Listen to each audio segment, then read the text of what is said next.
Damos a conocer un resumen de la conferencia Nuevos Paradigmas en Electroestimulación. Mi nombre es Oscar Roncio y los voy a acompañar a través de esta tarea. Espero que les sea de utilidad. Muchas gracias. La idea principal al comienzo de esta disertación fue reclasificar y nombrar las nuevas formas de corrientes eléctricas, las nuevas nomenclaturas, desde el punto de vista fisiológico. Ustedes saben bien que las corrientes eléctricas se separan en baja, media y alta frecuencia, siendo las de baja y media frecuencia utilizadas para electroestimulación y electroanalgesia. Las de alta frecuencia serán empleadas para diatermia. Allí tendremos la onda corta, la microonda, la tecaterapia, por ejemplo. Según su función, las corrientes de baja y media frecuencia se clasificarán en NEMS, Neuromuscular Electrical Stimulation, o en el español, electroestimulación neuromuscular, y en EMS, Electromuscular Stimulation, o electroestimulación muscular, en español, EEM.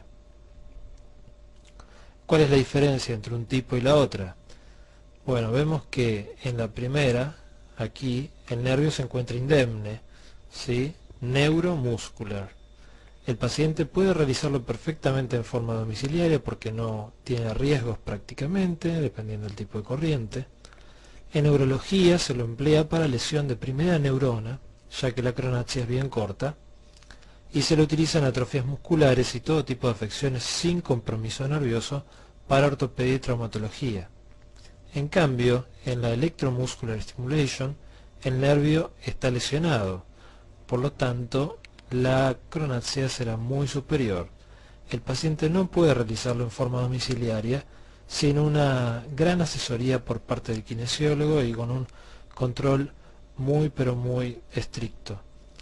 En neurología, esta corriente es empleada para lesión de segunda neurona. Debemos considerar que en lesiones nerviosas parciales se despolarizará el músculo y las fibras nerviosas indemnes, por lo que la nomenclatura no sería totalmente exacta. Hay autores que emplean esta sigla para la técnica de estimulación directa del músculo, haya o no lesión nerviosa. Esto no es fisiológicamente correcto, pero sí desde el marketing. En Europa, los jugadores de fútbol están muy acostumbrados a comprar sus propios equipos de electroestimulación de baja frecuencia para cuando no hay lesión nerviosa, pero para no crear dudas y conflictos en la nomenclatura, se le llama a ese equipo Electromuscular Stimulation, ¿sí? Sin aclarar que en realidad la contracción viene a través del nervio. Vemos aquí un preparado histológico de la unión neuromuscular, tinción mixta de plata y esterasa de la acetilcolina para poner de manifiesto la inervación terminal. Fíjense cómo las manchas sería la acetilcolina, esta sería la fibra muscular, y este es el nervio que llega, ¿sí?, a la placa neuromuscular. Para que quede claro entonces, una electroestimulación, cuando el nervio está indemne, será dada a través del axón en su parte terminal donde se une con el músculo. Esa porción no se encuentra cubierta por la vaina de mielina. La vaina de mielina es lipídica y actúa como aislante al impulso eléctrico. Entonces, esa pequeña porción sin vaina de mielina, que será la responsable de la conducción, se denomina punto excitomotor, y son los que debemos conocer a la hora de hacer una electroestimulación para que sea mucho más confortable y emplear intensidades menores. Más diferencias entonces entre Neuromuscular Electrical Stimulation y Electromuscular Stimulation. La duración del pulso en la primera será hasta 10 milisegundos en el caso de una diadinámica, por ejemplo. En cambio, las otras va de 30 a 300 milisegundos. La mínima duración de pulso de 30 milisegundos asegura que cuando hay una lesión nerviosa total, se contraigan todas las fibras lesionadas. Debemos considerar también que se requiere un menor voltaje para despolarizar el nervio, ya que su potencial de membrana es de menos 70 milivoltios. Si recordamos que el umbral de despolarización es de menos 55, esa diferencia entre menos 70 y menos 55 será de 15 milivoltios. En cambio, para un músculo, su potencial de membranas de reposo será de menos 90 milivoltios. El umbral de despolarización, al igual que el anterior, de menos 55. Por lo tanto, la diferencia potencial necesaria será de 35 milivoltios. Entonces ahora, reclasificando según la fisiología, la electroestimulación, tendremos Neuromuscular Electrical Stimulation, cuando el nervio se encuentra indemne, que la subclasificaremos en baja y en media frecuencia. Las de baja frecuencia farádicas, rectangulares bifásicas simétricas, que son las corrientes más empleadas en la actualidad, por lo menos en Europa, diadinámicas, TESS o Threshold Electrical Stimulation, técnicas especiales como FES o Functional Electrical Stimulation, o también en español electroestimulación funcional, y el biofeedback. En lo que es media frecuencia, corrientes rusas, corrientes interferenciales y Aussie Current, que son unas variaciones de las corrientes rusas recientemente publicadas en octubre del 2006.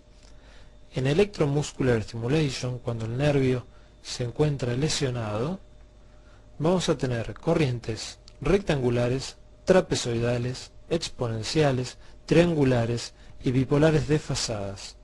Las bipolares desfasadas son las nuevas que están siendo empleadas, y lo que tienen de bueno es que evitan una quemadura química al paciente, por lo tanto el equipo puede ser entregado para uso domiciliario, ya que cuando hay una lesión nerviosa es necesario hacer electroestimulación prácticamente todos los días para evitar la atrofia muscular.